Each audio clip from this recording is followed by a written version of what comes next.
Hi friends, welcome back to my channel. ಎಲ್ಲರೂ ಹೇಗಿದ್ದೀರಾ? ಎಲ್ಲರೂ ಚೆನ್ನಾಗಿದ್ದೀರಾ ಅಂತೇಳಿ ಅಂದ್ಕೊಂಡಿದ್ದೀನಿ. ಈವ್ನಿಂಗ್ ಆ್ಯಕ್ಚುಲಿ ನೈಟಿಂದ ನಾನು ವ್ಲಾಗ್ನ ಸ್ಟಾರ್ಟ್ ಮಾಡ್ತಾಯಿದ್ದೀನಿ. ಬಟ್ ಯಾವ ದಿನ ಅಂತೇಳಿ ನನಗೆ ಅಷ್ಟು ಪರ್ಫೆಕ್ಟಾಗಿ ಗೊತ್ತಿಲ್ಲ. ಬೆಂಡೆಕಾಯಿ ತರಿಸಿದೆ. ನೆಕ್ಸ್ಟ್ ಡೇ ಬೆಂಡೆಕಾಯಿ ಗುಜ್ಜು ಮಾಡಿಬಿಟ್ಟು ಚಪಾತಿ ಮಾಡೋಣ ಅಂತ. ನೆಕ್ಸ್ಟ್ ಡೇ ಹಸ್ಬೆಂಡ್ ಸ್ವಲ್ಪ ಬೇಗ ಹೋಗಬೇಕು ಕೆಲಸಕ್ಕೆ, ಮತ್ತು ನನ್ನ ಮಗನ ಕೂಡ ಎಕ್ಸಾಮ್ ನಡೀತಾ ಇರೋದ್ರಿಂದ ಸ್ವಲ್ಪ ಬೇಗನೆ ಮಾಡೋಣ ಅಂತೇಳ್ಬಿಟ್ಟು ಇದೆಲ್ಲ ಪ್ರಿಪೇರ್, ಅಂದರೆ ಅವ್ನಿಗೆ ಓದಿಸ್ಕೊಂಡಿರ್ತೀನಿ ಮಾರ್ನಿಂಗ್ ಟೈಮ್. ನನಗೆ ಸ್ವಲ್ಪ ಲೇಟ್ ಆಗುತ್ತೆ ಅಂಥೇಳಿ ಹಿಂದಿನ ದಿನವೇ ನಾನೆಲ್ಲ ಆ ಬೆಂಡೆಕಾಯಿ ಎಲ್ಲ ತೊಳೆದು ಒರೆಸಿ ಫ್ರೈ ಮಾಡಿ ಇಟ್ಕೊಂಡಿದ್ದೆ. ನೆಕ್ಸ್ಟ್ ಡೇ ಗೊಜ್ಜು ಮಾಡಿಬಿಟ್ಟು ಚಪಾತಿ ಮಾಡೋಕ್ಕೆ ಸರಿ ಹೋಗುತ್ತೆ ಅಂಥೇಳಿ. ಅದ್ರ ಜೊತೆಗೆ ಜಾಮೂನ್ ಕೂಡ ಮಾಡ್ತಾಯಿದ್ದೆ. ಸೊ ಒಂದು ಖುಷಿ ವಿಷಯ ನನಗೆ ಗೊತ್ತಾಗಿತ್ತು. ಸೊ ಅದರದ್ದು ರಿಲೇಟೆಡ್ ಒಂದು 2-3 ಡೇಸ್ ಬಿಫೋರ್ ತುಂಬಾ ಬೇಜಾರಾಗಿದ್ದೆ ನಾನು. ಜೊತೆಗೆ ಯೂಟ್ಯೂಬಲ್ಲಿ ವಿಡಿಯೋನೇ ಮಾಡೋದು ಬೇಡ ಅಂಥೇಳಿ ಥಿಂಕ್ ಮಾಡಿಬಿಟ್ಟಿದೆ. ಸ್ಟಾಪೇ ಮಾಡಿಬಿಡೋಣ, ಸಾಕು ವಿಡಿಯೋ ಮಾಡೋದೇ ಬೇಡ ಅಂಥೇಳಿ ನನಗೆ ಮೈಂಡ್ ಸೆಟ್ ಆಗಿಬಿಟ್ಟಿತ್ತು.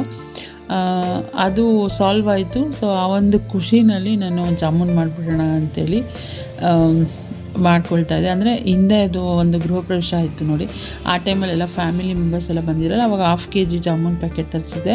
ಸೊ ಅದು ಹಂಗೆ ಸ್ವಲ್ಪ ಒಂದು ಕೈ ಎಳ್ತಲ್ಲಿ ಸಾಕು ಅಂಥೇಳಿ ಎತ್ತಿಟ್ಟಿದ್ನಲ್ಲ, ಅದನ್ನು ಮಾಡೋಣ ಅಂತ ಒಂದು ಅಂದಾಜು ಮೇಲೆ ಪಾಕ ಮಾಡಿ ಜಾಮೂನೆಲ್ಲ ಮಾಡಿದೆ. ಸೊ ಆಲ್ಮೋಸ್ಟ್ 120 ಏನೋ ಜಾಮೂನ್ ಆಗಿತ್ತು. ಸೊ ಮಾಡಿಟ್ಬಿಟ್ಟು ನನ್ನ ಮಗನಿಗೆ ಬಿಸಿ ಬಿಸಿ ಜಾಮೂನ್ ತಿನ್ನೋದಕ್ಕೆ ಇಷ್ಟ, ಅವನಿಗೆ ಮತ್ತು ಹಸ್ಬೆಂಡಿಗೆ ಹಾಕ್ಕೊಟ್ಬಿಟ್ಟು ನಾನು ಹಂಗೆ ಎತ್ತಿಟ್ಟೆ. ಏಕೆಂದರೆ ನನಗೆ ಸ್ವಲ್ಪ ತಣ್ಣಗಿರೋದು ಇಷ್ಟ. ಹಾಗೆ ವ್ಲಾಗ್ನ ಕೂಡ ಸ್ಟಾರ್ಟ್ ಮಾಡಿದ್ದೀನಿ. ವಿಡಿಯೋ ಇಷ್ಟ ಆದರೆ ಪ್ಲೀಸ್ ಲೈಕ್, ಕಮೆಂಟ್ ಮಾಡೋದನ್ನು ಮರಿಬೇಡಿ. ಚಾನಲ್ಗೆ ಹೊಸಬರಾದರೆ ಪ್ಲೀಸ್ ಫ್ರೆಂಡ್ಸ್ ನನ್ನ ಚಾನಲ್ನ ಸಬ್ಸ್ಕ್ರೈಬ್ ಮಾಡ್ಕೊಂಡು ನನಗೆ ಸಪೋರ್ಟ್ ಮಾಡಿ. ಸೊ ನೆಕ್ಸ್ಟ್ ಡೇ ಮಾರ್ನಿಂಗ್ ಇದು ಬೆಂಡೆಕಾಯಿ ಗೊಜ್ಜೆಲ್ಲ ಮಾಡಿ ಚಪಾತಿ ಎಲ್ಲ ಮಾಡಿದ್ದೆ. ಬಟ್ ಅದಾದಮೇಲೆ ನಾನೇನು ವೀಡಿಯೋ ಮಾಡ್ಕೊಳಕ್ಕಾಗಲಿಲ್ಲ. ಈಗ ಎಕ್ಸಾಮ್ ಇರೋದ್ರಿಂದ ಹಾಫ್ ಡೇನೇ ಬಂದುಬಿಡ್ತಾನೆ ನನ್ನ ಮಗ. ಹಂಗಾಗಿ ಎಷ್ಟು ಚೆನ್ನಾಗಿ ಒಪ್ಪಿಸ್ತಾ ಇದ್ದಾನೆ ಅಂತ ಅವ್ರಿಗೂ ಗೊತ್ತಾಗಬೇಕಲ್ವ, ಅದಕ್ಕೆ ಇಲ್ಲ, ನೋ ಡಿಲೀಟ್.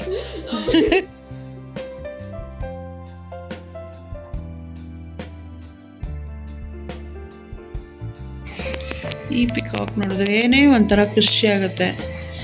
ಇನ್ನು ಅಲ್ಲಿ ಒಂದು ಪಿಕಾಕ್ ಕ್ಲಾಕ್ನ ಹಾಕ್ಬಿಟ್ರೆ ಏನು ಖುಷಿ ಆಗುತ್ತೆ ಗೊತ್ತಾ. ಬಂದ ನೋಡಿ ಫ್ರೆಂಡ್ಸ್, ಮಲ್ಕೊಂಡು ಬಿದ್ದು ಓದಾಡ್ತವನೆ ಏನು ಅಂತ ಹೇಳ್ಬಿಟ್ಟು ಇವಾಗ ಪ್ಯಾಂಟ್ ಹಾಕ್ಕೊಂಬಂದ್ಬಿಟ್ಟ ವಿಡಿಯೋ ಮಾಡ್ತಾಯಿದ್ದೀನಿ ಅಂತ.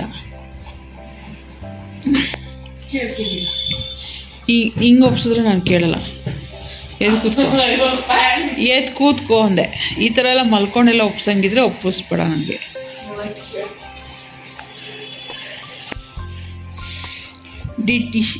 Did he at the same time fuel very excited? ಏನು ಕ್ವಶನ್ ಅದು? ಅಪ್ಪ ಡಿಡ್ ಹಿ ಫೀಲ್ ಇರಬೇಕದು. ಅಲ್ಲ ಅಲ್ಲ ಅಲ್ಲ, ಹೀ ಅನ್ನೋಕ್ಕೆ ಅಲ್ಲಿ ಯಾರು ಅವರು? ಯಾರೋ ಅಲ್ಲ, ಅವ್ರ ಹೆಸರು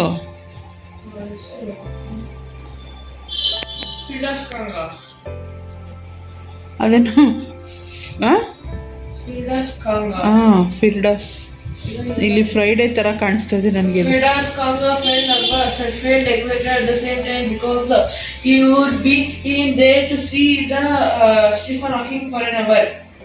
ಇನ್ನು ನನ್ನ ಮಗ ಹಾಫ್ ಡೇನೇ ಬಂದ ಮನೆಗೆ. ಬಂದ್ಬಿಟ್ಟು ಅವನು ಊಟ ಎಲ್ಲ ತಿಂದು ಅದಾದಮೇಲೆ ನೆಕ್ಸ್ಟ್ ಡೇ ಎಕ್ಸಾಮ್ ಏನಿದೆ ಅದ್ರ ಬಗ್ಗೆ ರಿವೈಸ್ ಮಾಡಿಸ್ಕೊಳ್ತಾ ಇದ್ದಾನೆ. ಸೊ ಹಿಂಗೆ ತಮಾಷೆ ಮಾಡ್ಕೊಂಡು ಮಲ್ಕೆಲ್ಲ ಒದ್ದಾಡ್ತಾ ಇದ್ನ. ನೀನು ಹಂಗೆಲ್ಲ ಮಾಡಿದ್ರೆ ವೀಡಿಯೋ ಮಾಡಿ ಹಾಕ್ತೀನಿ ನೋಡು ಅಂತ ಹೇಳಿದೆ. ಹುಡುಗಿ ಪ್ಯಾಂಟ್ ಹಾಕ್ಕೊಂಬಂದು ಕೂತ್ಕೊಂಡು ಡೀಸೆಂಟಾಗಿ ಒಪ್ಪಿಸ್ತಾ ಇದ್ದ. ಅವನಿಗೆ ಏನು ಹೇಳ್ಕೊಡ್ತಾ ಇದ್ನಲ್ವ. ಸೊ ಎಕ್ಸಾಮಿಗೆ ಓದಿಸ್ಕೊಂಡೆ ಹಾಗೆ ಕುಚ್ಚು ಕೂಡ ನಾನು ಮಾಡ್ಕೊಳ್ತಾ ಇದ್ದೀನಿ. ಏಕೆಂದರೆ ಇದು ಸ್ವಲ್ಪ ಅರ್ಜೆಂಟ್ ಇದ್ದಿದ್ದರಿಂದ ಬೇಗ ಫಿನಿಷ್ ಮಾಡಿಬಿಡೋಣ ಅಂಥೇಳಿ ಒಂದು ಕಡೆ ಅವನ್ನ ಓದಿಸ್ಕೊಂಡು ಒಂದು ಕಡೆ ಕುಚ್ಚು ಕೂಡ ಕಟ್ತಾಯಿದ್ದೆ. ಸೊ ಈ ಒಂದು ಡಿಸೈನ್ ಏನಿದೆ ಅಲ್ವ ಅದು ಕಟ್ಟಿದ್ದೀನಿ. ಇದು ಆಲ್ರೆಡಿ ನಾನು ವಿಡಿಯೋದಲ್ಲಿ ಅಪ್ಲೋಡ್ ಮಾಡಿದ್ದೀನಿ, ಅಂದರೆ ಹೆಂಗೆ ಕಟ್ಟೋದು ಅಂಥೇಳಿ ವಿಡಿಯೋ ಅಪ್ಲೋಡ್ ಮಾಡಿದ್ದೀನಿ. ನಿಮ್ಗೆ ಏನಾದ್ರು ಇಂಟ್ರೆಸ್ಟ್ ಇದೆ ಹೋಗಿ ನೋಡಿ. ಸೊ ಇದು ಬಂದುಬಿಟ್ಟು ಇನ್ನೊಂದು ಸ್ಯಾರಿ, ಅದು ಕೂಡ ಬೇಬಿ ಕುಚ್ಚೆಲ್ಲ ಕಟ್ಟಿ ಕಂಪ್ಲೀಟ್ ಆಗಿತ್ತು. ಅವ್ರು ಫೋನ್ ಮಾಡಿದರು ನೆಕ್ಸ್ಟ್ ಡೇ ಮಾರ್ನಿಂಗ್ ನಾನು ಬಂದು ತೊಗೊಂಡೋಗ್ತೀನಿ ಅಂಥೇಳಿ. ಸೊ ಅವ್ರು ಬಂದು ತೊಗೊಂಡೋಗಿ ಹೋಗುವಾಗ ಇದನ್ನು ವೀಡಿಯೋ ಮಾಡಿಕೊಂಡೆ ನಾನು. ಏಕೆಂದರೆ ನನಗೂ ಒಂದು ರೆಫರೆನ್ಸ್ ಇರುತ್ತೆ, ಯಾವುದೆಲ್ಲ ಕುಚ್ಚು ಕಟ್ಟಿದ್ದೀನಿ ಮತ್ತು ಯಾರಿಗಾದ್ರೂ ಡಿಸೈನ್ ಬೇಕಾ ಅಂತ ಕೇಳಿದಾಗಲೂ ಕೂಡ ನಾನು ತೋರಿಸೋದಕ್ಕೆ ಸರಿ ಹೋಗುತ್ತೆ ಅಂತ ಹೇಳ್ಬಿಟ್ಟು ನಾನು ಏನು ಸ್ಯಾರಿಗೆ ಕುಚ್ಚು ಹಾಕ್ತೀನಲ್ಲ ಅದರದ್ದೆಲ್ಲ ಒಂದೊಂದು ವೀಡಿಯೋ ಫೋಟೋ ತೆಗೆದಿಟ್ಕೊಳ್ತೀನಿ. ಸೊ ಕುಚ್ಚು ಬೇಬಿ ಕುಚ್ಚೆಲ್ಲ ಕಟ್ಟಿ ಕಂಪ್ಲೀಟ್ ಆದಮೇಲೆ ಈ ರೀತಿಯಾಗಿ ಕಾಣಿಸ್ತಾ ಇದೆ. ಅವರು ಕೂಡ ಬಂದು ತೊಗೊಂಡು ಹೋದರು ಸ್ಯಾರಿನ. ಇನ್ನೂ 3 ಸ್ಯಾರಿನ ಕೊಟ್ಟು ಹೋಗಿದ್ದಾರೆ. ಸೊ ಅವರ ತಂಗಿ ಮದುವೆಗೆ ಅಂತ ಹೇಳಿಬಿಟ್ಟು ಅವರು ಹೋದ್ಮೇಲೆ ಮನೆ ಕೆಲಸ ಎಲ್ಲ ಮುಗಿಸಿ ನಾನು ಇದು ಆ್ಯಕ್ಚುಲಿ ಅದರ ನೆಕ್ಸ್ಟ್ ಡೇ ಅಂದ್ಕೊಳ್ತೀನಿ. ಇದು ಬಂದುಬಿಟ್ಟು ಥರ್ಸ್ಡೇ ವ್ಲಾಗ್ ಅಂತ ಅಂದ್ಕೊಳ್ತೀನಿ ನಾನು. ಅವ್ರು ಬಂದು ತೊಗೊಂಡೋಗಿದ್ದು ಯಾವ ದಿನ ಅದು ಕೂಡ ನನಗೆ ನೆನಪಿಲ್ಲ. ಮೇ ಬಿ ಥರ್ಸ್ಡೇನೇ ಅವ್ರು ಬಂದು ತೊಗೊಂಡೋದ್ರು ಅಂತ ಅಂದ್ಕೊಳ್ತೀನಿ. ಮತ್ತು ಅದಾದಮೇಲೆ ಮನೆ ಕೆಲಸ ಎಲ್ಲ ಮುಗಿಸಿ ನಾನು ಕೂಡ ಫ್ರೆಶಪ್ ಆಗಿ ಹೂ ತೊಗೊಂಡಿದ್ದೆ. ನೆಕ್ಸ್ಟ್ ಡೇ ರಾಮನವಮಿ ಇದ್ದಿದ್ದರಿಂದ ಹೂ ತೊಗೊಂಡಿದ್ದೆ ನಾನು.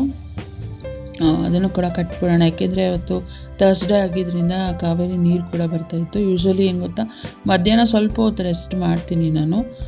ಈ ಥರದ್ದೆಲ್ಲ ಕೆಲಸ ಏನು ಇಟ್ಕೊಳ್ಳಲ್ಲ, ಒಂದು ಅರ್ಧ ಗಂಟೆ ಆದರೂ ಒಂದು ನ್ಯಾಪ್ ತೊಗೊಳ್ತೀನಿ ನಾನು.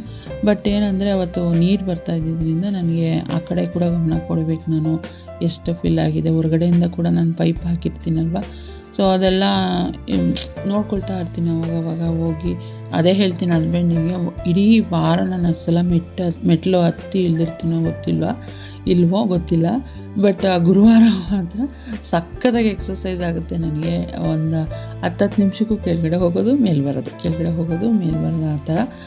ಇದರಲ್ಲಿ ನನಗೆ ನಿದ್ದೆ ಕೂಡ ಬಂದಿಲ್ಲ. ಸೊ ಹಂಗಾಗಿ ನನ್ನ ಮಗ ಬಂದವನು ಮೇ ಬಿ ಫ್ರೈಡೇ ಬಂದುಬಿಟ್ಟು GK ಇತ್ತು ಅವನಿಗೆ.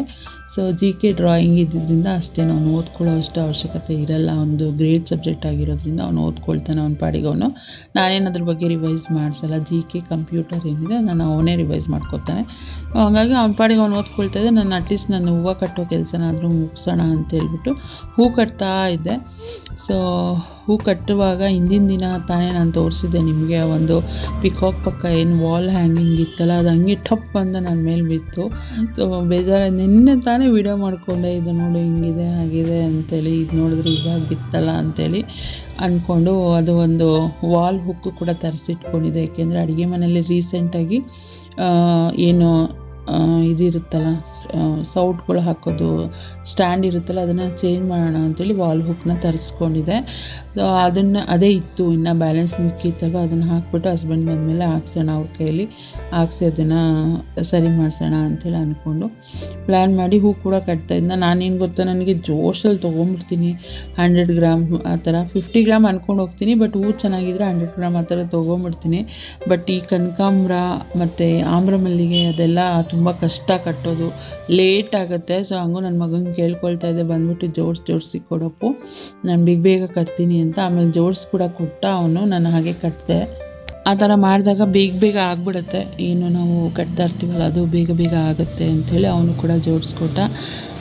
ಇನ್ನು ಇದೆಲ್ಲ ಕೆಲಸ ಮಾಡ್ಕೊಳ್ತಾ ಇದ್ದಂಗೆ ಹಸ್ಬೆಂಡ್ ಕೂಡ ಮನೆಗೆ ಬಂದರು. ಸುಮ್ಮನೆ ಹೀಗೆ ಮಾತಾಡ್ತಾ ಲೈಸೆನ್ಸ್ ಬಗ್ಗೆ ಮಾತು ಬಂತ ಅವ್ರ ಮಗನಿಗೆ ಹೇಳ್ಕೊಡ್ತಾಯಿದ್ದಾರೆ. ಅವ್ನು ಕೇಳ್ತಾ ಇದ್ದ ಡೌಟ್ ಏನಿದೆ, ಅದು ಲೈಸೆನ್ಸ್ ಅಂದರೆ ಹೆಂಗೆ ಮಾಡಿಸ್ಬೇಕು ಪಾಪ, ಏನೇನೆಲ್ಲ ಟೆಸ್ಟ್ ಮಾಡ್ತಾರೆ ಅದು ಇದು ಎಲ್ಲ ಕೇಳ್ತಾಯಿದ್ರು. ಅವರು ಅವನಿಗೆ ರೇಗಿಸ್ಕೊಂಡು ಹೇಳ್ಕೊಡ್ತಾಯಿದ್ರು. ಒಂದೇ ವೀಲಲ್ಲಿ ಗಾಡಿ ಒಂದೇ ವೀಲಲ್ಲಿ ಗಾಡಿ ಓಡಿಸ್ಕೊಂಡು ಹೋಗಿ ಅಲ್ಲಿ ನಿಲ್ಲಿಸ್ಬೇಕು. ಅದು ಅಲ್ಲಿ ನಿಲ್ಲಿಸೋ ಟೈಮಲ್ಲಿ ಒಂದು ವೀಲು ಯೂಸ್ ಮಾಡಬಾರ್ದು, ಬ್ರೇಕ್ ಹೊಡೆದು ಹಿಂದೆಗಡೆ ವೀಲ್ ನಿಂತ್ಕೋಬೇಕು, ನಿಂತ್ಕೊಂಡು ಹಂಗೆ ತಿರುಗಿಸ್ಕೊಂಡು ನಿಲ್ಲಿಸ್ಬೇಕು ರೈಟ್ ಸೈಡ್ಗೆ ಗಾಡಿ. ಲೈಸೆನ್ಸ್ ಸಿಗೋದು ಕ್ಲೀನಾಗಿ ಗಾಡಿ ಎಲ್ಲ ಓಡಿಸ್ ಕಳ್ಸ್ಕೊಂಡು ನಾನೇ ಕರ್ಕೊಂಡು ಲೈಸೆನ್ಸ್ ಮಾಡಿಸ್ತೀನಿ. ಯಾವ್ದಾದ್ರು ಯಾವ ಗಾಡಿ ಆದ್ರೂ ಓಡಿಸ್ಬೋದು. ಯಾಕೆ ಪಪ್ಪನ ಗಾಡಿ ಎತ್ಕೊಂಡೋದ್ರೇನೋ, ಸ್ಕೂಟಿ ತಗೊಂಡೋದ್ರೆ ಬೇಡ, ಸ್ಕೂಟಿ ಗಾಡಿನೇ ಓಡಿಸ್ಬೇಕು. ಪಪ್ಪ ಗಾಡಿ ಮುಚ್ಚಲಿ, ಗಾಡಿ ನಿಂಗೆ ಲೈಸೆನ್ಸ್ ನೀ ಅಂತ ಗಾಡಿಲೇ. ಇಲ್ಲಿ ಮಗನ ಡೌಟು ಅಪ್ಪ ಕ್ಲಿಯರ್ ಮಾಡ್ತಾಯಿದ್ದಾರೆ, ಯಾವ ಥರ ಲೈಸೆನ್ಸು ತೊಗೋಬೋದು, ಏನು ಎತ್ತ ಎಲ್ಲ ಅಂತ. ಅವ್ರು ಸುಮ್ಮನೆ ರೇಗಿಸ್ತಾಯಿದ್ರು, ಒಂದೇ ವೀಲಲ್ಲಿ ನಿಲ್ಲಿಸ್ಬೇಕು, ನೀನು ಲೈಸೆನ್ಸ್ ತೊಗೊಳಕ್ಕೆ ಹೋಗೋ ಅಷ್ಟರಲ್ಲಿ ಹಂಗೆ ಹಿಂಗೆ ಅಂತೇಳಿ. ಅಲ್ಲಿರುವಂಥ ರೂಲ್ಸ್ ರೆಗ್ಯುಲೇಷನ್ಸ್ ಅದೆಲ್ಲ ಹೇಳ್ತಾ ಇದ್ರ. ಆಮೇಲೇನೋ ಬೈಕ್ದು ಲೈಸೆನ್ಸ್ ತೊಗೊಂಡ್ರೆ ನೀನು ಮಾಮೂಲಿ ಸ್ಕೂಟಿ ಗಾಡಿಗಳನ್ನೂ ಆ ಥರನೂ ಓಡಿಸ್ಬೋದು ಅಂತ ಏನೇನೋ ಹೇಳ್ಕೊಡ್ತಾಯಿದ್ರು ಅವ್ನಿಗೆ. ಅದಾದಮೇಲೆ ನಾನು ನೀರೆಲ್ಲ ತುಂಬ್ತಲ್ವಾ, ಸೊ ನೀರು ಕಡೆ ನೋಡೋಣ ಅಂತೇಳಿ ಬಂದವಳು. ನೀರು ಬರೋ ಟೈಮಲ್ಲೇ ಇದು ಪಾರ್ಕಿಂಗ್ ಎಲ್ಲ ತೊಳೆದ್ಬಿಟ್ಟು ಬಾಗಿಲಿಗೆಲ್ಲ ನೀರು ಹಾಕ್ಬಿಡ್ತೀನಿ ನಾನು. ಇಲ್ಲ ಅಂತಂದರೆ ಅದು ಬೇರೆ ಎಕ್ಸ್ಟ್ರಾ ಕೆಲಸ ಆಗುತ್ತೆ ಅಂದ್ಬಿಟ್ಟು ನೀರು ಬರೋ ಟೈಮಲ್ಲೇ ಮಾಡೋಣ ಅಂಥೇಳಿ ಇದೊಂದು ಕೆಲಸ ಮಾಡ್ಕೊಂಡು ನಿಂತ್ಕೊಂಡೆ. ಜೊತೆಗೆ ಏನು ಮಾಡ್ತಾರೆ ಅಂದರೆ, ನಾನು ಎಲ್ಲ ತೊಳೆದು ರಂಗೋಲಿ ಹಾಕಿ ಬಂದಿರ್ತೀನಿ, ಮತ್ತು ನಮ್ಮದು ಬಾಲ್ಕನಿಲಿ ಇಟ್ಟಿದ್ದಾರಲ್ಲ ಗಿಡ, ಅದಕ್ಕೆ ನೀರು ಹಾಕಿ ಚಿಮುಕ್ಸಿದ್ರೆ ಕೆಳಗಡೆ ಏನು ರಂಗೋಲಿ ಹಾಕಿರ್ತೀನಲ್ಲ ಅದೆಲ್ಲ ಹೋಗ್ಬಿಡುತ್ತೆ. ಅಲ್ಲಿ ನೀರು ಸೋರಿ ಅದೆಲ್ಲ ಹೋಗ್ಬಿಡುತ್ತೆ. ಅದನ್ನೇ ಹೇಳ್ತಾ ಇದ್ದೆ ಹಸ್ಬೆಂಡ್ಗೆ, ಈಗಲೇ ನೀರು ಹಾಕಿ ರಂಗೋಲಿ ಹಾಕ್ತಾಯಿದ್ದೀನಿ ರೀ. ಹೆಂಗೂ ನೈಟ್ ಆಗಿಬಿಟ್ಟಿತ್ತು, ಒಂದು 7 ಆ ಥರ ಆಗಿಬಿಟ್ಟಿತ್ತು ಟೈಮು. ಸೊ ನೀರು ಹಾಕ್ಬಿಟ್ಟು ನಾನು ರಂಗೋಲಿ ಬಿಟ್ಬಿಡ್ತೀನಿ, ಮತ್ತು ಬೆಳಗ್ಗೆಗೆ ಏನು ನಾನು ಮಾಡೋಕ್ಕೆ ಹೋಗಲ್ಲ. ಏಕೆಂದರೆ ಪಾರ್ಕಿಂಗೆಲ್ಲ ನೀಟಾಗಿ ತೊಳೆದಿರ್ತೀನಲ್ಲ, ಅಷ್ಟೊಂದೇನು ಧೂಳಾಗಲ್ಲ. ಇನ್ನು ಮತ್ತು ಬೆಳಗ್ಗೆಗೆ ಯಾರು ಮಾಡ್ತಾರೆ ಅಂದ್ಬಿಟ್ಟು ನಾನು ಹೇಳ್ತಾ ಇದ್ದೆ ಅವ್ರಿಗೆ. ಸರಿ ಆಯಿತು ಅಂದ್ಬಿಟ್ಟು ಎಲ್ಲ ಪಾರ್ಕಿಂಗೆಲ್ಲ ತೊಳೆದು ನೀಟಾಗಿ ಮತ್ತು ನೀರೆಲ್ಲ ಹಾಕಿ ಸಿಂಪಲ್ಲಾಗಿ ರಂಗೋಲಿನ ಕೂಡ ಬಿಟ್ಟೆ ನಾನು. ನನಗೆ ಈ ಥರ ಸಿಂಪಲ್ ರಂಗೋಲಿಗಳು ಬಿಡೋದೇ ಇಷ್ಟ. ದೊಡ್ಡ ದೊಡ್ಡ ರಂಗೋಲಿ ಆ ಥರ ಎಲ್ಲ ಇಷ್ಟ ಆಗೋಲ್ಲ. ಸೊ ಸಿಂಪಲ್ಲಾಗಿ ಬಿಟ್ಬಿಟ್ಟು ರಂಗೋಲಿನ ಆದಷ್ಟು ಬೇಗ ಬಿಟ್ಬಿಟ್ಟು ಒಳಗಡೆ ಓಡಿ ಬರಬೇಕು. ಯಾಕೆಂದರೆ ಭಯ ಆಗ್ತಾ ಇರುತ್ತೆ. ಇವಾಗೆಲ್ಲ ನ್ಯೂಸಲ್ಲಿ ಅದು ಇದು ನೋಡ್ತೀವಲ್ವ, ಅದು ಒಂಥರ ಭಯ ಆಗುತ್ತೆ ನನಗೆ. ಎಲ್ಲಿ ಕೂತ್ಕೊಂಡು ನಾವು ಏನು ಗೊತ್ತಾ, ರಂಗೋಲಿ ಬಿಡುವಾಗ ನಮ್ಮದು ಗಮನ ಆ ಕಡೆನೇ ಇರುತ್ತೆ. ಹೆಂಗಪ್ಪ ಏನಪ್ಪ, ಒಂದೊಂದ್ಸಲ ನೈಟ್ ಟೈಮ್ ಬಿಡ್ತಾಯಿರ್ತೀನಿ, ಒಂದು 11:30 ಆ ಥರ 11 ಆ ಥರ ಬಿಡ್ತಾಯಿರ್ತೀನಿ. ಆ ಥರ ಭಯ ಆಗುತ್ತೆ ಅಂದ್ಬಿಟ್ಟು ಸೊ ನಾನು ಬಾಗಿಲಿಗೆ ನೀರು ಹಾಕಿ ರಂಗೋಲಿ ಎಲ್ಲ ಬಿಡೋ ಅಷ್ಟರಲ್ಲಿ ನೀರು ಕೂಡ ನಿಂತೇ ಹೋಯಿತು. ಸೊ ಸಂಪ್ ಕೂಡ ಪೂರ್ತಿ ಕಂಪ್ಲೀಟ್ ಆಗಿಲ್ಲ, ಇನ್ನು ಪೈಪ್ ಇದೆ ಏನಿದೆ ಎಲ್ಲ ಅದನ್ನೆಲ್ಲ ಎತ್ತಾಕ್ಬಿಟ್ಟು ಎಲ್ಲ ಏನಿದೆ ಅದೆಲ್ಲ ನೀರೆಲ್ಲ ಬಂದಿತ್ತಲ್ಲ ಅದೆಲ್ಲ ಕ್ಲೀನ್ ಮಾಡಿಬಿಟ್ಟು ಮೇಲೆ ಬಂದು ನೋಡಿದೆ. ಅಷ್ಟರಲ್ಲಿ ನನ್ನ ಮಗನೇ ದೀಪ ಕೂಡ ಹಚ್ಚಿದ ದೇವ್ರಿಗೆ. ಹೇಳ್ಬಿಟ್ಟು ಹೋಗಿದ್ದೆ, ದೀಪ ಹಚ್ಬಿಡು, ನಾನು ಕೆಳಗಡೆ ಕೆಲಸ ಮಾಡ್ಕೊಂಡು ನಿಂತ್ಕೊಂಡ್ರೆ ಇಲ್ಲಿ ಮೇಲೆ ಲೇಟ್ ಆಗಿಬಿಡುತ್ತಲ್ವ. ಸೊ ಹಂಗಾಗಿ ನೀನೇ ದೀಪ ಹಚ್ಬಿಡು ಅಂಥೇಳಿ ಸಿಂಪಲ್ಲಾಗಿ ಹೂ ಮುಡಿಸಿ ಪೂಜೆ ಮಾಡಿದ್ದ. ನೋಡ್ಬೋದು ಟೈಮ್ ಬಂದುಬಿಟ್ಟು 7:15 ಆಗಿದೆ. ನಿಂದು ಏನು ಹೇಳ್ದಲ್ವ, ನಿನ್ನೆ ತೋರಿಸಿದ್ನಲ್ಲ ವಾಲ್ ಹ್ಯಾಂಗಿಂಗ್, ಅದಕ್ಕೆ ಕೆಳಗಡೆ ಬಿದ್ದೋಗಿತ್ತು. ಅದಕ್ಕೆ ಹಸ್ಬೆಂಡ್ಗೆ ಹೇಳ್ತಾ ಇದ್ದೆ ನಾನು, ಅದೊಂಚೂರು ಫಿಕ್ಸ್ ಮಾಡಿಕೊಡ್ರಿ ಅಂತ. ಜೊತೆಗೆ ಹೂ ಕಟ್ಟೋದು ಕೂಡ ಅರ್ಧಂಬರ್ಧ ಆಗಿತ್ತು, ಇನ್ನು ಅರ್ಧ ಆಯ್ತಲ್ವ. ನಾನು ಕೆಳಗಡೆ ಎಲ್ಲ ಮಾಡಿ ಬಂದು ಸುಸ್ತಾಯಿತು ಅಂಥೇಳಿ ನನ್ನ ಮಗನೇ ಕಾಫಿ ಮಾಡಿಕೊಡಪ್ಪ ಅಂತ ಹೇಳಿದೆ. ಅವನೇ ಕಾಫಿ ಮಾಡಿ ಬಿಸ್ಕೆಟ್ ಎಲ್ಲ ತೊಗೊಂಡು ಬಂದಿದ್ದ. ಸೊ ಕಾಫಿ ಬಿಸ್ಕೆಟ್ ತಿಂದ್ಬಿಟ್ಟು ಆ ಹೂ ಕಟ್ಟೋದೇನಿದೆಲ್ಲ ಅದನ್ನು ಪೂರ್ತಿ ಫಿನಿಷ್ ಮಾಡಿ ಹೊರಗಡೆ ಹೋಗೋ ಕೂಡ ಪ್ರೋಗ್ರಾಮ್ ಇತ್ತು. ಅವ್ರೇನು ಮತ್ತೆ 3 ಸೀರೆ ಕೊಟ್ಬಿಟ್ಟು ಹೋಗಿದ್ರಲ್ಲ, ಅದಕ್ಕೂ ಕೂಡ ಥ್ರೆಡ್ ತಂದಿಟ್ಬಿಡೋಣ. ಯಾಕೆಂದರೆ ಅವ್ರದ್ದು ಇನ್ನೇನು ಹತ್ರದಲ್ಲೇ ಮದುವೆ ಇರೋದ್ರಿಂದ ನನಗೆ ಎಕ್ಸಾಮ್ ಓದಿಸ್ಕೊಂಡು ಇನ್ನು ಥ್ರೆಡ್ ತರೋದು ಲೇಟ್ ಮಾಡಿಬಿಟ್ಟು ನಾನೇ ಕುಚ್ಚು ಕಟ್ಟೋದು ಲೇಟ್ ಆಗಿಬಿಡುತ್ತಲ್ಲ ಅಂಥೇಳಿ ಫಸ್ಟ್ ಹೋಗ್ಬಿಡೋಣ ಅಂತೇಳಿ ಎಲ್ಲ ಹೂ ಕಟ್ಟಿದೆ. ಬಟ್ ಇವತ್ತು ಸ್ವಲ್ಪ ಜಾಸ್ತಿನೇ ಹೂ ಇದಾಯಿತು, ವೇಸ್ಟ್ ಆಯಿತು. Hi friends, welcome back to my channel. ಮಾರ್ನಿಂಗೇ ವ್ಲಾಗ್ನ ನಾನು ಸ್ಟಾರ್ಟ್ ಮಾಡಿದೆ, ಅದಾದಮೇಲೆ ವ್ಲಾಗ್ನ ಕಂಟಿನ್ಯೂ ಮಾಡೋಕ್ಕಾಗಲಿಲ್ಲ. ಅಲ್ಲಲ್ಲೇ ಸಣ್ಣ ಪುಟ್ಟ ಕ್ಲಿಪ್ಪಿಂಗ್ನ ತೊಗೊಂಡಿದ್ದೀನಿ. ಇವತ್ತು ಬಂದ್ಬಿಟ್ಟು ಥರ್ಸ್ಡೇ ಆಗಿರೋದ್ರಿಂದ ನೀರು ಕೂಡ ಬರ್ತಾಯಿತ್ತು. ನೀರು ಬರುವಾಗ ನನ್ನ ಕೆಲಸಗಳೆಲ್ಲ ಮುಗಿಸ್ಕೋಬೇಕು. ಅದ್ರ ಜೊತೆಗೆ ಮನೆ ಕೆಲಸ ಮತ್ತು ಅಡಿಗೆ. ನನ್ನ ಮಗನಿಗೆ ಎಕ್ಸಾಮ್ ಇರೋದ್ರಿಂದ ಮಧ್ಯಾಹ್ನನೇ ಬಂದ್ಬಿಡ್ತಾನೆ. ಸೊ ಅವ್ನು ಸ್ಕೂಲಿಗೆ ಹೋಗೋ ಟೈಮ್ ಆದರೆ ನಾನು ಸಂಜೆ ಹಿಂಗೆ ಅಡುಗೆ ಮಾಡ್ಕೊಳ್ತೀನಿ. ಇನ್ನೇನು ಅವ್ನು ಸ್ಕೂಲಿಂದ ಬರ್ತಾನೆ ಅನ್ನೋ ಟೈಮಲ್ಲಿ ಅಡುಗೆ ಮಾಡ್ಕೊಳ್ತೀನಿ. ಇವಾಗ ಮಧ್ಯಾಹ್ನನೇ ಬರ್ತಾನಲ್ವ, ಮಧ್ಯಾಹ್ನಕ್ಕೆ ಅಡುಗೆ ರೆಡಿ ಮಾಡಿಟ್ಟಿರ್ಬೇಕು ಅವನಿಗೆ.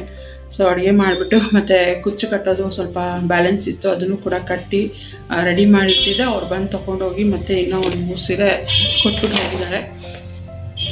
ಸೊ ಹಂಗಾಗಿ ನೀರು ಬರ್ತಾಯಿತ್ತು. ಮತ್ತು ಹೂ ಬೇರೆ ತೊಗೊಂಡಿದ್ದೆ, ನಾಳೆ ರಾಮನವಮಿ ಹಬ್ಬ ಅಲ್ವಾ ಅಂದ್ಬಿಟ್ಟು ಹೂ ಬೇರೆ ತೊಗೊಂಡಿದ್ದೆ. ಸೊ ಅದನ್ನು ಬೇರೆ ಕಟ್ತಾ ಕೂತ್ಕೊಂಡಿದ್ದೆ. ಅದ್ರ ಜೊತೆಗೆ ಹೊರಗಡೆ ಕೆಲಸ ಹೋಗ್ಬಿಟ್ಟು ಪಾರ್ಕಿಂಗ್ ಎಲ್ಲ ತೊಳೆದು ಆಮೇಲೆ ಬಾಗಿಲು ನೀರೆಲ್ಲ ಹಾಕಿ ರಂಗೋಲಿ ಹಾಕ್ಬಿಟ್ಟು ಬಂದೆ. ಸೊ ಇನ್ನೂ ಕೂಡ ಪೂರ್ತಿ ತುಂಬಿರಲಿಲ್ಲ, ನಿಂತೋಯ್ತು ನೀರು. ಅಷ್ಟರಲ್ಲಿ ಏನು ಮಾಡೋಕ್ಕಾಗಲ್ಲ, ಅಷ್ಟಾದ್ರು ಬಂತಲ್ಲ ಅಂದ್ಕೊಂಡು ಮೇಲೆ ಬಂದವಳು. ಇನ್ನೊಂದಷ್ಟು ಬ್ಯಾಲೆನ್ಸ್ ಇತ್ತು ಹೂ, ಅದನ್ನೆಲ್ಲ ಕಟ್ಬಿಟ್ಟು ನನ್ನ ಮಗ ಕಾಫಿ ಕೂಡ ಮಾಡಿಕೊಟ್ಟ, ಕುಡಿದು ಇವಾಗ ಹೊರಗಡೆ ಹೋಗ್ತಾಯಿದ್ದೀನಿ. ಇದು ಹೆಂಗೋ ಕುಚ್ಚಿಗೆ ಥ್ರೆಡ್ ತೊಗೊಂಡ್ಬಂದ್ಬಿಡೋಣ. ಮತ್ತು ನಾಳೆ ಹಬ್ಬ ಇರೋದ್ರಿಂದ ಹಬ್ಬಕ್ಕೆ ಏನು ಬೇಕು, ಪಾನಕದ ಹಣ್ಣು ಅಂದರೆ ಕರ್ಬೂಜ ಹಣ್ಣು, ಮೊಸರು, ತರಕಾರಿಗಳು ಎಲ್ಲ ತೊಗೊಂಬರೋಣ ಅಂತ ಅಂದ್ಕೊಂಡು ಹೋಗ್ತಾ ಇದ್ದೀನಿ ಹೊರಗಡೆ. ಹಂಗೆ ಇದಕ್ಕೂ ಕೂಡ ದಾರ ತೊಗೊಂಡ್ಬಂದ್ಬಿಡ್ತೀನಿ. ಇದು 12ನೇ ತಾರೀಕು ಮದುವೆ ಇರೋದ್ರಿಂದ ಬೇಗನೆ ಕೊಡಬೇಕು. ಈಗ ಎಕ್ಸಾಮ್ ಬೇರೆ ನಡೀತಾ ಇದೆ ನನ್ನ ಮಗನಿಗೆ. ಅವ್ನಿಗೆ ಬಂದ ತಕ್ಷಣ ಓದ್ಸೋದಕ್ಕೆ ಕೂತ್ಕೊಂಡ್ಬಿಡ್ತೀನಿ. ಈಗ ನಾಳೆ ಅಂದರೆ ಅವನಿಗೆ ಮೇ ಬಿ ಕಂಪ್ಯೂಟರ್ ಡ್ರಾಯಿಂಗ್ ಅಂತ ಅನ್ಕೋತೀನಿ. ಅದಕ್ಕೆ ಇವತ್ತು ಫ್ರೀ ಆಗಿದ್ದೀನಿ. ಸೊ ಹೋಗ್ಬಿಟ್ಟು ತೊಗೊಂಬಂದ್ಬಿಡೋಣ ಅಂದ್ಕೊಂಡು ಹೊರಟಿದ್ದೀನಿ. ಹೋಗ್ಬಿಟ್ಟು ಅವನಿಗೆ ಬರ್ತಾ ನಾಳೆ ಪೂಜೆಗೆ ಏನೇನೆಲ್ಲ ಬೇಕು ಅದನ್ನು ಕೂಡ ತೊಗೊಂಬರ್ತೀನಿ. ಕೆಲವರು ಇವತ್ತೇ ರಾಮನವಮಿ ಹಬ್ಬನ ಮಾಡಿದ್ದಾರೆ, ಇನ್ನು ಕೆಲವರು ನಾಳೆ ಹಬ್ಬ ಮಾಡ್ತಾಯಿದ್ದಾರೆ. ಸೊ ಅಂದರೆ ಅವಾಗಿಂದನೂ ಯುಗಾದಿ ಹಬ್ಬ ಆಗಿ 9ನೇ ದಿನಕ್ಕೆ ರಾಮನವಮಿ ಹಬ್ಬ ಮಾಡ್ತಾಯಿದ್ದು. ಸೊ ಇವಾಗ ರಾತ್ರಿನೆಲ್ಲ ಕೆಲಸ ಮುಗಿಸಿ ನಾನು ಬೆಳಗ್ಗೆ ಎದ್ದು ಸ್ನಾನ ಮಾಡಿ ಅಡುಗೆ ಮಾಡಿಬಿಟ್ಟು ತಿಂಡಿ ಮಾಡಿಬಿಟ್ಟು ಆಮೇಲೆ ದೇವ್ರಿಗೆ ನೈವೇದ್ಯ ಎಲ್ಲ ರೆಡಿ ಮಾಡಿ ದೇವ್ರಿಗೆ ಇಟ್ಬಿಟ್ಟು ಪೂಜೆ ಮಾಡಬೇಕು ಅಂತ ಅಂದ್ಕೊಂಡು ಪ್ಲ್ಯಾನ್ ಮಾಡಿರೋವಂಥದ್ದು. ಅದಕ್ಕೆ ಹೊರಟೆ. ಇವಾಗ ಹಂಗೆ ಬೆಳಗ್ಗೆಯಿಂದ ವ್ಲಾಗ್ ಸ್ಟಾರ್ಟ್ ಮಾಡಿದೆ. ನಿಮ್ಮ ಜೊತೆ ಫೇಸ್ ಟು ಫೇಸ್ ಮಾತಾಡೋಕ್ಕಾಗಿದ್ವಲ್ಲ, ಇದು ಮಾತಾಡ್ಬಿಡೋಣ ಅಂತೇಳಿ ಬಂದೆ. ಮತ್ತು ಇವಾಗ ದೇವ್ರಿಗೆ ಏನು ಬೇಕೋ ಅದನ್ನೆಲ್ಲ ತಂದು ಇಟ್ಬಿಟ್ಟು ಹೊರಗಡೆ ಕೂಡ ಹೋಗ್ತಾ ಇದ್ದೀವಿ. ಹೊರಗಡೆ ಅಂದರೆ ಸುಮ್ಮನೆ ಲೈಟಾಗಿ ಏನಾದ್ರು ಡಿನ್ನರ್ ಮಾಡ್ಕೊಂಬರೋಣ ಅಂತ ಹೇಳ್ಬಿಟ್ಟು ನನ್ನ ಕಡೆಯಿಂದ ಟ್ರೀಟು ಡಿನ್ನರ್ಗೆ ಹಸ್ಬೆಂಡ್ಗೆ ನನ್ನ ಮಗನ. ಅದಕ್ಕೆ ಹೇಳಿದ್ದೀನಿ, ನನ್ನ ಕಡೆಯಿಂದ ಖರ್ಚು ಮಾಡ್ತಾ ಇರೋದು, ಜಾಸ್ತಿ ಖರ್ಚು ಮಾಡಿಸ್ಬೇಡಿ, ನಾನೇನು ಕೊಡಿಸ್ತೀನಿ ಅದನ್ನು ಮಾತ್ರ ನೀವು ತೊಗೊಳ್ಳಿ ಅಂತ ಹೇಳ್ಬಿಟ್ಟು ಹೇಳಿದ್ದೀನಿ. ಸುಮ್ಮನೆ ಹೊರಗಡೆ ಹೋಗ್ಬರೋಣ, ಲೈಟಾಗಿ ಡಿನ್ನರ್ ಏನಾದ್ರು ತಿನ್ಕೊಂಬರೋಣ ಅಂತ ಪ್ಲ್ಯಾನ್ ಮಾಡಿರೋದು. ಬಟ್ ಹೋಟೆಲ್ಗೆ ಹೋದ್ಮೇಲೆ ಗೊತ್ತಾಗುತ್ತೆ ಅಲ್ಲಿ ಏನು ಸಿಗುತ್ತೆ ಏನು ಸಿಗಲ್ಲ ಅಂತ. ಅಕಸ್ಮಾತ್ ಸಿಕ್ಕಿಲ್ಲ ಅಂದರೆ ಮನೆಗೆ ಬಂದು ಊಟ ಮಾಡಬೇಕಾಗುತ್ತೆ. ನೋಡೋಣ ಏನೇನೆಲ್ಲ ಆಗುತ್ತೆ, ಅದನ್ನ ಹಾಗೆ ವ್ಲಾಗಲ್ಲಿ ಶೇರ್ ಮಾಡ್ತೀನಿ ಅಂತ. ವಿಡಿಯೋ ಇಷ್ಟ ಆದರೆ ಪ್ಲೀಸ್ ಲೈಕ್ ಕಮೆಂಟ್ ಶೇರ್ ಮಾಡೋದನ್ನು ಮರಿಬೇಡಿ. ಚಾನಲ್ಗೆ ಹೊಸಬರಾದರೆ ಇನ್ನೂ ಕೂಡ ನನ್ನ ಚಾನಲ್ನ ಸಬ್ಸ್ಕ್ರೈಬ್ ಮಾಡ್ಕೊಳ್ದೆ ನೋಡಿದ್ರೆ ಪ್ಲೀಸ್ ನನ್ನ ಚಾನಲ್ನ ಸಬ್ಸ್ಕ್ರೈಬ್ ಮಾಡ್ಕೊಂಡು ನನಗೆ ಸಪೋರ್ಟ್ ಮಾಡಿ. ಬನ್ನಿ ಇವಾಗ ಕುಚ್ಚು ತೊಗೊಂಬಂದ್ಬಿಟ್ಟು ಆಮೇಲೆ ಹೊರಗಡೆ ಹೋಗೋಣ ಹೋಟೆಲ್ಗೆ. ಮೊದಲಿಗೆ ಲೈನಿಂಗ್ ಅಂಗಡಿಗೆ ಹೋದೆ. ಅಲ್ಲಿ ಹೋಗ್ಬಿಟ್ಟು ಥ್ರೆಡ್ ಎಲ್ಲ ತೊಗೊಂಡು ಅಲ್ಲಿಂದ ಬರ್ತಾ ಹಾಗೆ ರಾಮನವಮಿ ಹಬ್ಬಕ್ಕೆ ಏನೇನೆಲ್ಲ ಬೇಕು ತೊಗೊಂಡು ಬಂದ್ಬಿಡೋಣ ಅಂತೇಳಿ ಅಂದ್ಕೊಂಡು ಪ್ಲ್ಯಾನ್ ಮಾಡ್ಕೊಂಡು ಹೋಗಿದ್ದು. ಸೊ ಫಸ್ಟು ದಾರ ತೊಗೊಳಕ್ಕೆ ಅಂತ ಹೋದ. ನಾನು ಅದನ್ನೇ ಹೇಳ್ಕೊಂಡೆ ಹೋದೆ ಹಸ್ಬೆಂಡ್ಗೆ, ನೋಡ್ರಿ ನಾನು ಓದೋಕೆ ಒಬ್ಬರು ಇರೋಲ್ಲ, ನಾನು ಹೋದ್ಮೇಲೆ ಹಿಂದಿಂದ ಎಷ್ಟು ಜನ ಬರ್ತಾರೆ ಅಂತೇಳಿ. ಸೊ ಇವತ್ತು ಬಂದ್ಬಿಟ್ಟು ಇಬ್ಬರೇ ನಾವು ಬಂದರು ಅಷ್ಟೇ. ಸೊ ನಾನು ತೊಗೊಳ್ತಾ ಇದ್ದಾಗ, ನಾನು ಹೋದಾಗ ಒಬ್ಬರು ಇರಲಿಲ್ಲ ಅಲ್ಲಿ, ನಾನು ಹೋದ್ಮೇಲೆ ಇಬ್ಬರು ಬಂದರು. ಅದನ್ನೇ ತೋರಿಸ್ಬಿಟ್ಟು ಹೇಳ್ತಾ ಇದ್ದಾನೆ ಹಸ್ಬೆಂಡ್ಗೆ, ನೋಡ್ದೆ ಇಬ್ಬರು ಬಂದರು ಅಂತ. ಅಲ್ಲಿಂದ ಮತ್ತು ಹೂ ತೊಗೊಳ್ಳೋಣ ಅಂತ ನೋಡಿದೆ.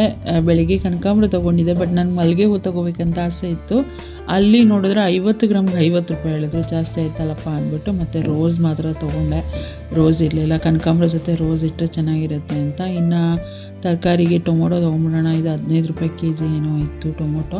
ಸೊ ತೊಗೊಳ್ಳೋಣ ಅಂಥೇಳಿ ತೊಗೊಳಕ್ಕೆ ಅಂತೇಳಿ ಬಂದ್ವಿ. ಅಲ್ಲೇ ಎಲ್ಲ ಫ್ರೂಟ್ಸ್ ಒಟ್ಟಿಗೆ ಸಿಗುತ್ತೆ ಅಂಥೇಳಿ ಹೋದ್ವಿ. ಬಟ್ ನಮಗೆ ಫ್ರೂಟ್ ಎಲ್ಲ ಅಲ್ಲೇನು ಸಿಗಲೇ ಇಲ್ಲ.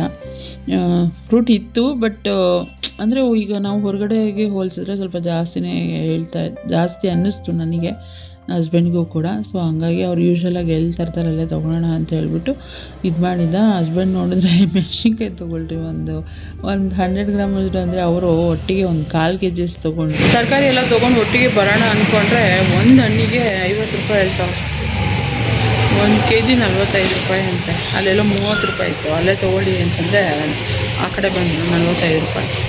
ಇವಾಗ ಅಲ್ಲಿ ಹೋಟೆಲ್ಗೆ ಹೋಗ್ತೀವಲ್ವ, ಅಲ್ಲಿಂದ ಬರ್ತಾ ನಾನು ಸಿಕ್ಕಿದ್ರೆ ತೊಗೊಂಬರ್ಬೇಕು. ಹಣ್ಣು, ಮೊಸರು, ಕೊತ್ತಂಬರಿ, ಹಸಿಮೆಣ್ಸಿನ್ಕಾಯಿ ಅಷ್ಟೇ ತೊಗೊಂಬಂದಿದ್ದೀವಿ. ಇವಾಗ ಟೊಮೊಟೊ, ಕೊತ್ತಂಬರಿ, ಹಸಿಮೆಣ್ಸಿನ್ಕಾಯಿ. ಹಬ್ಬಕ್ಕೆ ಏನು ಬೇಕೋ ಐಟಮ್ ತೊಗೊಂಬರೋಣ ಅಂತ ನಾವು ಹೋದ್ವಿ. ಅಲ್ಲಿ ನೋಡಿದ್ರೆ ಒಂದಕ್ಕೆ 2 ಪ್ರೈಸ್ ಹೇಳ್ತಾಯಿದ್ರು. ಹಣ್ಣಿಗೆ ಒಂದು ಹಣ್ಣಿಗೆ 50 ರೂಪೀಸ್ ಆ ಥರ ಹೇಳ್ತಾಯಿದ್ರು. ಹಸ್ಬೆಂಡ್ ಬರುವಾಗೇನೋ 100 ರೂಪಾಯಿಗೆ 3 kg ಅಂತೇಳಿ ನೋಡಿದ್ರಂತೆ. ಬಾ ಅಲ್ಲಿಗೆ ಹೋಗಿ ನೋಡೋಣ ಅಂಥೇಳಿ ಕರ್ಕೊಂಡೋದ್ರೆ, ಅಲ್ಲಿ ನೋಡಿದ್ರೆ ಬೇಗನೆ ಕ್ಲೋಸೇ ಮಾಡಿಬಿಟ್ಟಿದ್ದಾರೆ. ಟೈಮ್ ನೋಡಿದ್ರೆ ಆಲ್ರೆಡಿ 9:15 ಏನೋ ಆಗಿಬಿಟ್ಟಿತ್ತು ರೀ. ಇವಾಗ ಬೇರೆ ಸಿಲಿಂಡರ್ ಪ್ರಾಬ್ಲಮ್ ಇರೋದ್ರಿಂದ ಹೋಟೆಲ್ಗಳೆಲ್ಲ ಬೇಗ ಕ್ಲೋಸ್ ಮಾಡಿಬಿಡ್ತಾರೆ. ನಾವು ಹೋಗೋಷ್ಟರಲ್ಲಿ ಗ್ಯಾರಂಟಿ ಹೋಟೆಲ್ ಕ್ಲೋಸ್ ಆಗಿರುತ್ತೆ ಅಂದ್ಬಿಟ್ಟು ನಾವೇನು ಮಾಡಿದ್ವಿ, ಏನು ಐಟಮ್ ತೊಗೊಂಡ್ವಿ, ಏನೂ ತೊಗೊಂಡಿರಲಿಲ್ಲ. ಜಸ್ಟ್ ಟೊಮೊಟೊ, ಕೊತ್ತಂಬರಿ, ಹಸಿಮೆಣ್ಸಿನ್ಕಾಯಿ ಅಷ್ಟೇ ತೊಗೊಂಡಿದ್ದಂಥದ್ದು. ಅದನ್ನು ಹೋಗಿ ಮನೇಲಿ ಇಟ್ಬಿಟ್ಟು, ಮತ್ತು ಸ್ಯಾರಿ ಕೂಡ ಇತ್ತಲ್ವ, ಸೊ ಸ್ಯಾರಿನೂ ಇಟ್ಬಿಡೋಣ ಮನೆಯಲ್ಲಿ. ಅದನ್ನು ಇಟ್ಕೊಂಡು ಎಲ್ಲ ಕಡೆ ಓಡಾಡೋದು. ಈ ನಡುವೆ ಬೇರೆ ಒಂದು ಬ್ಲೌಸು ಮಿಸ್ ಆದಾಗಿಂದ ಭಯ ನನಗೆ. ಸೊ ಹಂಗಾಗಿ ಫಸ್ಟು ಆ ಒಂದು ಕೆಲಸ ಏನಿದೆ ಅದನ್ನು ಮನೇಲಿ ಇಟ್ಬಿಟ್ಟು ಅಲ್ಲಿಂದ ಮಗನ್ನ ಪಿಕಪ್ ಮಾಡ್ಕೊಂಡು ಹೋಟೆಲ್ಗೆ ಹೋದ್ವಿ. ಸೊ ಅಲ್ಲಿ 9:30 ಆಗಿಬಿಟ್ಟಿದೆ, ಕ್ಲೋಸ್ ಆಗಿಬಿಟ್ಟಿರುತ್ತೇನೋ ಅಂತ ನೋಡಿದ್ರೆ ಇರೋದಕ್ಕಿಂತ ಹೆಚ್ಚಿಗೆ ಜನ ಇದ್ದರು. ಹೇಳಬೇಕು ಅಂದರೆ ಯೂಶ್ವಲಿ ಏನು ಗೊತ್ತಾ, ವೀಕೆಂಡಲ್ಲಿ ಅಷ್ಟು ಜನ ಇರ್ತಾರೆ, ವೀಕ್ ಡೇಸಲ್ಲಿ ಅಷ್ಟೊಂದು ಜನ ಇರಲ್ಲ. ಬಟ್ ಅವತ್ತಿನ ದಿನ ತುಂಬ ಜನ ಇದ್ದರು. ಇನ್ನೂ ಆರ್ಡರ್ ತೊಗೊಳ್ತಾ ಇರೋರು ಎಷ್ಟೊಂದು ಜನ ಇದ್ದರು. ಬಟ್ ನನಗೆ ದೋಸೆ ಐಟಮ್ ಎಲ್ಲ ಖಾಲಿ ಆಗಿಬಿಟ್ಟಿತ್ತು. ದೋಸೆ ಐಟಮ್ಗಳೇ ಇರಲಿಲ್ಲ, ಅಂದರೆ ಈ ಮೆನುನಲ್ಲಿ ದೋಸೆ ಐಟಮೇ ಇರಲಿಲ್ಲ. ಜಸ್ಟ್ ಈ ಥರ ರೈಸ್ ಐಟಮ್ ಆ ಥರನೇ ಇದ್ದಿದ್ದು. ಮತ್ತು ರೋಟಿ ಅದೆಲ್ಲ ಇದ್ರಲ್ಲಿ ಮಾಡ್ತಾರಲ್ಲ, ಸೌದೆ ಒಲೆಯಲ್ಲಿ ಮಾಡ್ಬೋದಲ್ಲ ರೋಟಿ, ಆ ಥರದ್ದಿತ್ತು. ಇನ್ನು ಹೋಗಿ ಇನ್ನೇನು ಮಾಡಲಿ, ನನಗೆ ಅದು ಬಿಟ್ಟರೆ ಇನ್ನೇನು ಅಷ್ಟಿಷ್ಟ ಆಗೋಲ್ಲ. ಸೊ ಹಂಗಾಗಿ ಫ್ರೈಡ್ ರೈಸೇ ತೊಗೊಳ್ತೀನಿ ಅಂದ್ಬಿಟ್ಟು ಫ್ರೈಡ್ ರೈಸ್ ತೊಗೊಂಡೆ. ಅವರಿಬ್ಬರು ನೂಡಲ್ಸು ಮತ್ತು ಗೋಬಿ ತೊಗೊಂಡ್ರು. ನಾವು ಹೋಗಿದ್ದು ಲೇಟಾಗಿದ್ದರಿಂದ ಐಟಮ್ ಕೂಡ ಏನೋ ಅಷ್ಟೊಂದು ಇರಲಿಲ್ಲ, ಜಸ್ಟ್ ಅಷ್ಟೇ ಫ್ರೈಡ್ ರೈಸ್ ಐಟಮ್ಗಳಿತ್ತು ಮತ್ತು ಇಡ್ಲಿ ಆ ಥರ ಇತ್ತು ಅಷ್ಟೇ. ಸೊ ನಾನು ಜನ ಜಾಸ್ತಿ ಇದ್ದರು ಇದೆ ನನ್ನ ಹಿಂದೆಲ್ಲ ಖಾಲಿ ಇದೆ ಅಂತ ಅಂದ್ಕೊಂಡು. ಬಟ್ ಪಾರ್ಸಲ್ ತೊಗೊಂಡೋಗೋರು ಅಲ್ಲಿ ನಿಂತ್ಕೊಂಡಿದ್ರು ಎಷ್ಟೊಂದು ಜನ, ಅದು ಹೇಳಿದ್ದು ನಾನು. ಬಟ್ ಅದನ್ನೆಲ್ಲ ಆ ಕಡೆ ಏನು ವೀಡಿಯೋ ಮಾಡ್ಕೊಂಡಿಲ್ಲ. ಇನ್ನೊಂದಷ್ಟು ಜನ ಸ್ನ್ಯಾಕ್ಸ್ ತಿನ್ನೋಕ್ಕೆ ಬಂದಿದ್ದರು, ಒಂದಷ್ಟು ಜನ ಹೋಟೆಲ್ ತಿನ್ನೋಕ್ಕೆ ಬಂದಿದ್ದರು. ಹೀಗೆ ನಾವು ಹೋದ್ವಿ, ತಿಂದ್ವಿ. ಬಟ್ ಲೇಟ್ ಆಗಿದ್ದರಿಂದ ನನಗೆ ಹೊಟ್ಟೆ ಅಷ್ಟೊಂದೇನು ಹಸಿವಾಗ್ತಾ ಇರಲಿಲ್ಲ. ಸೊ ನನಗೆ ಗೋಬಿ ಚೆನ್ನಾಗಿತ್ತು ಅಂತ ಹೇಳ್ಬಿಟ್ಟು ನಾನು ಗೋಬಿ ತಿಂದ್ಬಿಟ್ಟು ಹೊಟ್ಟೆ ತುಂಬಿದಂಗಾಯಿತು. ಇನ್ನೇನು ಬ್ಯಾಲೆನ್ಸು ಫ್ರೈಡ್ ರೈಸ್ ಇತ್ತು, ಅದನ್ನು ಹಂಗೆ ಪಾರ್ಸಲ್ ಮಾಡ್ಕೊಂಡು ಎತ್ಕೊಂಡು ಬಂದೆ. ಅಲ್ಲಂತೂ ಕೂತ್ಕೊಂಡು ತಿನ್ನೋಕ್ಕಾಗಲ್ಲ ಅಂತೇಳಿ ಕರ್ಕೊಂಡು ಹೋಗಿದ್ದವಳೆ ನಾನು. ಬಟ್ ನಾನೇ ತಿನ್ನಲಿಲ್ಲ, ಹೆಚ್ಚಿಗೆ ಹೇಳಬೇಕು ಅಂದರೆ ಸ್ವಲ್ಪನೇ ತಿಂದ್ಬಿಟ್ಟು ಅಲ್ಲಿಂದ ತರಕಾರಿ ತೊಗೊಬಿಡೋಣ. ಇನ್ನು ಅದು ಕೂಡ ಲೇಟ್ ಆಯಿತು ಅಂದರೆ 10:30 ಆಯಿತು ಅಂದರೆ ಆ ಕಡೆ ಎಲ್ಲ ಕ್ಲೋಸೇ ಮಾಡಿಬಿಡ್ತಾರೆ ಅಂದ್ಬಿಟ್ಟು ಅಲ್ಲೇ ಗೊತ್ತಿರೋ ಅಂಗಡಿಗೆ ಹೋದ್ವಿ. ಸೊ ಅಲ್ಲಿ ಸೌತೆಕಾಯಿ ಮತ್ತು ಅಲ್ಲಿ ಕೂಡ ಹಣ್ಣು ಕೇಳಿದಾಗ ಅವರು KG 40 ಅಂತಲೇ ಹೇಳಿದ್ರು. ಸೊ ಅಂದರೆ ಹಣ್ಣು ಚೆನ್ನಾಗಿತ್ತು, ಹಣ್ಣಾಗಿತ್ತು ಮತ್ತು ಚೆನ್ನಾಗಿ ಘಮ ಸ್ಮೆಲ್ ಬರ್ತಾಯಿತ್ತು. ಇನ್ನೊಂದು ಕಡೆ ಎಲ್ಲ ನೋಡಿದ್ವಲ್ಲ, ಅಲ್ಲಿ ಇನ್ನು ಕಾಯಿ ಥರ ಹಣ್ಣುಗಳು ತೊಗೊಂಬಂದರೆ ಅಷ್ಟು ಚೆನ್ನಾಗಿರಲ್ಲ, ಜ್ಯೂಸ್ ಎಲ್ಲ ಟೇಸ್ಟ್ ಪಾನಕ ಮಾಡಿದ್ರೆ ಅಂದ್ಬಿಟ್ಟು. ಇಲ್ಲಿ ಚೆನ್ನಾಗಿತ್ತು, ಹಣ್ಣಾಗಿತ್ತು ಅಂದ್ಬಿಟ್ಟು ಇವ್ರ ಹತ್ರ ತೊಗೊಂಡ್ವಿ. ಸೌತೆಕಾಯಿ ಇರ್ಬೋದು ಮತ್ತು ಜ್ಯೂಸ್ ಹಣ್ಣು ಎಲ್ಲ ತೊಗೊಂಡ್ವಿ. ಅವ್ರು ಏನವ್ವ ನಾನು ವೀಡಿಯೋ ಎಲ್ಲ ಮಾಡ್ಕೊತಿದ್ಯಾ ಅಂತೆಲ್ಲ ಕೇಳ್ತಾಯಿದ್ರು. ಇಲ್ಲ ಹಿಂಗೆ ಯೂಟ್ಯೂಬ್ ಚಾನಲ್ ಇದೆ ಅದಕ್ಕೆ ಹಾಕ್ತೀನಿ ಅಂತೇಳಿ ಅಂದ್ಕೊಂಡು ಅವ್ರ ಹತ್ರ ಮಾತಾಡಿಕೊಂಡು ಹಬ್ಬಕ್ಕೆ ಏನೇನೆಲ್ಲ ಬೇಕು. ಇನ್ನು ಮೊಸರು ಒಂದು ಸಿಕ್ಕಿಲ್ಲ ಅಷ್ಟೇ. ಸೊ ಮೊಸರು ಅಂದ್ಬಿಟ್ಟು ಮಿಕ್ಕಿದೆಲ್ಲ ತೊಗೊಂಡು ಬಂದ್ವಿ. ನೆಕ್ಸ್ಟ್ ಡೇ ಮಾರ್ನಿಂಗೆ ತೊಗೊಳ್ಳೋಣ ಮೊಸರನ್ನ ಮಜ್ಜಿಗೆ ಮಾಡೋದಕ್ಕೆ ಅಂಥೇಳಿ. ಸೊ ಇದಿಷ್ಟು ತೊಗೊಂಡು ಮನೆಗೆ ಬಂದ್ವಿ.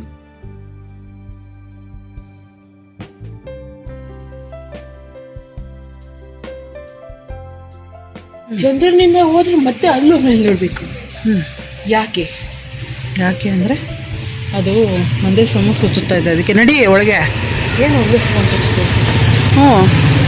ಭೂಮಿ ಮೇಲೆಲ್ಲ ಸುತ್ತಲ್ವ ಅದು, ಭೂಮಿ ಗ್ರೌಂಡ್ ತಾನೇ ಹೊಡಿತಾ ಇರೋದು. ಮತ್ತು ನಾವು ಚಂದ್ರನಿಗೆ ಮೇಲೆ ನೋಡಬೇಕು, ಚಂದ್ರಮಾನ ಇದ್ರೆ ಮೇಲೆ ನೋಡಬೇಕು. ನಮಗೆ ಅದು ಮೇಲೆ ಅನ್ಸುತ್ತೆ ಅಷ್ಟೇ. ನಮಗೆ ಇಲ್ಲಿ ನೇರವಾಗಿರ್ತಾನೆ ಅವನು. ಬಟ್ ನಾವು ಉದ್ದುದಕ್ಕೆ ನಿಂತ್ಕೊಂಡು ಮಲ್ಕೊಂಡಿದ್ರೆ ಸ್ಟ್ರೈಟಾಗಿ ತಾನೇ ಕಾಣ್ತಾನೆ. ಹಂಗೆ ಮಲ್ಕೊಂಡಿದ್ದ ತಕ್ಷಣ ಹಂಗೆ ನೋಡ್ಬೋದಲ್ವ, ನಿಂತ್ಕೊಂಡಿರೋದಕ್ಕೆ ಮೇಲೆ ಹಿಂಗೆ ನೋಡ್ತಾ ಇದ್ದೀವಿ. ನನ್ನ ಮಗಂಗೆ ಏನು ಡೌಟ್ ಅಂದರೆ, ಭೂಮಿ ಮೇಲೆ ನಿಂತ್ಕೊಂಡು ಚಂದ್ರನ ಕತ್ತೆತ್ತಿ ನೋಡಬೇಕು, ಚಂದ್ರನ ಮೇಲೆ ಹೋಗಿ ನಿಂತ್ಕೊಂಡ್ರು ಭೂಮಿನ ಕತ್ತೆತ್ತಿ ನೋಡಬೇಕು, ಹೆಂಗೆ ಮಮ್ಮಿ ಅಂಥೇಳಿ ಅವ್ನ ಡೌಟು. ಸೊ ಹಾಗಾಗಿ ನನಗೆ ಎಷ್ಟು ಗೊತ್ತಿದೆಯೋ ಅಷ್ಟರ ಮಟ್ಟಿಗೆ ಅವನಿಗೆ ಅರ್ಥ ಮಾಡಿಸೋ ಥರ ನೋಡಿದೆ. ಸೊ ನೋಡಿಬಿಟ್ಟು ಮತ್ತು ಒಳಗಡೆ ಬಂದಿದ್ದ ತಕ್ಷಣ ಹಸ್ಬೆಂಡಿಗೆ ಅವರಿಗೆ ಟಿ ವಿ ಇಲ್ಲ ಅಂದರೆ ಏನೂ ಕೆಲಸಗಳೇ ಸಾಗೋಲ್ಲ. ಅದಾದಮೇಲೆ ಅಲ್ಲಿಂದ ಏನೇನೆಲ್ಲ ತೊಗೊಂಡು ಬಂದಿದ್ದೆ ಅದನ್ನೆಲ್ಲ ಎತ್ತಿಟ್ಬಿಡೋಣ. ಮತ್ತು ಇನ್ನು ನಾಳೆ ಹಬ್ಬಕ್ಕೂ ಕೂಡ ಎಲ್ಲ ಕೆಲಸ ಮುಗಿಸಿ ಮಲ್ಕೊಳ್ಬೇಕು ಅಂಥೇಳಿ ಪ್ಲ್ಯಾನ್ ಮಾಡಿದ್ದೆ. ಸೊ ಅದನ್ನು ಕೂಡ ಮಾಡಬೇಕಿತ್ತಲ್ವ ಅಂದ್ಬಿಟ್ಟು ಫಸ್ಟು ಯಾವುದ್ಯಾವ್ದು ಎತ್ತಿಡಬೇಕು ಅದನ್ನೆಲ್ಲ ಎತ್ತಿಟ್ಬಿಟ್ಟು ನೆಕ್ಸ್ಟು ಮನೆ ಕ್ಲೀನಿಂಗ್ನ ಸ್ಟಾರ್ಟ್ ಮಾಡ್ಕೊಳ್ಳೋಣ ಅಂಥೇಳಿ ಮಾಡಿದೆ. ಸೊ ಹಬ್ಬಕ್ಕೆ ಏನೇನೆಲ್ಲ ಪ್ರಿಪೇರ್ ಮಾಡಿಕೊಂಡೆ ಮತ್ತು ಯಾವ ರೀತಿ ಹಬ್ಬನ ಸೆಲೆಬ್ರೇಟ್ ಮಾಡಿದೆ ಅಂತ ನಾನು ನೆಕ್ಸ್ಟ್ ಬ್ಲಾಗಲ್ಲಿ ಶೇರ್ ಮಾಡ್ತೀನಿ. ಈ ಒಂದು ಬ್ಲಾಗ್ನ ನಾನು ಇಲ್ಲಿಗೆ ಎಂಡ್ ಮಾಡ್ತೀನಿ. ವಿಡಿಯೋ ಇಷ್ಟ ಆಗಿದ್ರೆ ಪ್ಲೀಸ್ ಲೈಕ್ ಕಮೆಂಟ್ ಶೇರ್ ಮಾಡೋದನ್ನು ಮರಿಬೇಡಿ. ಚಾನಲ್ಗೆ ಹೊಸಬರಾದರೆ ಪ್ಲೀಸ್ ನನ್ನ ಚಾನಲ್ನ ಸಬ್ಸ್ಕ್ರೈಬ್ ಮಾಡ್ಕೊಂಡು ನನಗೆ ಸಪೋರ್ಟ್ ಮಾಡಿ. Thanks for watching.